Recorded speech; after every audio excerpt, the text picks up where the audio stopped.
Hello, you're here with SBC Shows. I'm Sahil, Zubin, Luke. Today we're talking about NBA free agents and where they're going. To start it off, Chris Paul. Zubin, what do you have to say? Chris Paul, great player, but he's getting older. And one thing he hasn't accomplished, we all know he hasn't won a ring. And I honestly feel like that's something he should try and pursue, even that if that means joining the Lakers. Will he go there? Who knows? I feel like if the Suns add a couple more pieces this offseason, they'll be dominant next year and can make a championship run again. But I honestly would see him staying, but I think his two destinations would be the Suns or Lakers. I don't really see him going anywhere else, because I feel like it's too late to go to and try developing a team around him. Well, as we know, Chris Paul is aging, and we saw last night that he's not going to be able to do it with the Suns. I think that Milwaukee, they're a great team. Not discrediting them for winning the finals, but if the Suns played the Brooklyn Nets in the finals, we know what would happen. The Brooklyn Nets at full strength would beat the Suns. So I think if I'm Chris Paul, I would try to arrange it so that I can work out a sign and trade with the Los Angeles Lakers, because when you're that age, it's not really time to join a young player and try to win a championship. It's time to win your championship if you want to be, a legendary player. I don't think anybody would hate on Chris Paul for joining the Lakers, but I think that's where he'll end up. I don't think the Suns, they need him. They have Campaign, who can fill a similar role. Chris Paul, I think he's going to the Lakers. Pretty good friends with LeBron James. That helps, of course.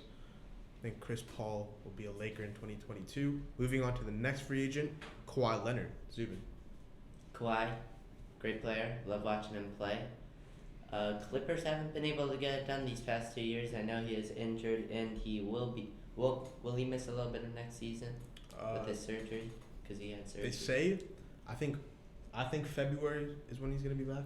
Yeah, so he'll be missing quite a bit of time, and he'll have time to make a decision. Of course, with his extended off season after that injury, but I think he'll see what his teammates do, because Reggie Jackson is also a free agent, and he proved to be a valuable piece during the off season.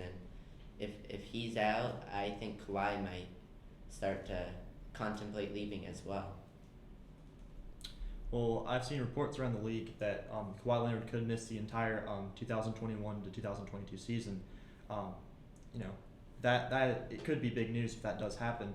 I do see him staying in LA, although I said he could be returning to Toronto. I do see him staying in LA now. They have something built there that could really work out, and I think this year they just became unfortunate with their injuries. I think he has a good relationship with Paul George and his coach Tyronn Lue, and I think he'll end up staying in LA. Kawhi Leonard is one of those players. He needs to be where he wants to be. Good environment. LA, his hometown. I see him striving there, like he has. He will still stay in LA. He's friends with the team. He's built good relationships, and I think he's going to stay with the Clippers. Do you think he'll retire there? I think so. His hometown. He's 30. He's 30 now. I think he'll retire there. Mike Conley. Mike Conley, great player, great piece for the Jazz. Played really well and even made the All-Star team, which was it was a replacement, but still to be in that conversation and to be someone around that, he'll be a valuable piece for any team. And the Jazz are a really good team, and obviously the playoffs, Donovan Mitchell got injured and they just kind of broke down, but against the Clippers. But the Jazz are really good, and I see him staying, and I think they could make a title push. A healthy Jazz team's pretty scary. The way I see it, Mike Conley, he demands a lot of money. So if the Utah Jazz are willing to spend that type of money on a veteran point guard like Conley, then go ahead. I could see that happening. Although I do see Mike Conley joining forces with Luka Doncic in Dallas. I think what Luka needs is another teammate that can shoot the ball at a high rate and really be efficient on the offensive end, because this year he did not have that. He had Jalen Brunson, who is a young player, a good young piece, but he's not always efficient, and Kristaps Porzingis as well. Just he couldn't get it going, and I don't think Dallas is a great fit for him. I do see Mike Conley being a great fit in Dallas this year with Luka. Mike Conley was paid $30.5 million. In my opinion, I don't think he's worth that. Do you think he's worth that? No. Yeah. So I think he should know that wherever he goes, he's not getting paid $30 million. He needs to. I think he's a $20 million player. Do you agree? Around that. So Dallas is a good option. They have money. They probably would pay him.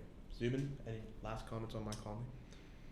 No. I just think if he's going where the money is, I feel like he'll stay with the Jazz, and I feel like I think the Jazz would pay him, and it might actually be in their best interest to pay him because I don't see people heading over to a small market team like the Jazz. I don't know how many people would want to be there, but they just got to keep the pieces they have, or it might not end well for them. Moving on to the next free agent, Should we- Kyle Lowry. I think we have a studio question. Oh, we have a studio question. We have a live audience. Could you see DeMar DeRozan going anywhere this offseason? Great question. I could see him maybe going home to LA. Any LA. He's from there, loves it. Spurs doesn't work out. They're they 8 seed. I mean, they didn't even make the play-in, so they're not even. It doesn't work if he goes back to the Spurs. Who knows what he wants? If he wants money, a ring, whatever. But I just don't see him returning to the Spurs. I think LA is the right fit for him. And to answer your question, I think DeMar DeRozan, it seems like he would want to join a big market team like the New York Knicks, but I just don't see them taking that contract on. They have the money to spend, but DeMar DeRozan's way out of his prime, and he's an excellent scorer, but he only excels in scoring. I don't think he provides really anything but scoring. So I could actually see DeMar DeRozan joining the Memphis Grizzlies with John Morant this year. I think that would be a great fit for him because that's what Memphis needs is just a great scorer. And, they have John Morant to do that, and they have great defensive pieces all around John Morant. But if he gets that second score, it's really going to be good for him. Yeah, DeMar DeRozan was paid $27.8 million. Do you think he's worth that? I would still keep him in the 20 million range, probably not high 20s. I'd probably go to 22, 23 million, but I could see them paying DeMar DeRozan around that. Zubin? I could see him on the Knicks. I feel like at this point in his career, he's coming towards the end. So Knicks and even the Lakers, but I don't really think it's in the Lakers' best interest to pursue DeMar DeRozan heavily. But the Knicks could use him. It could be a nice addition. Him alongside Randall it'd be interesting to see, and I think it'd be fun to see where DeMar goes this offseason. Thank you very much. That concludes SBC Sports Shows number 1.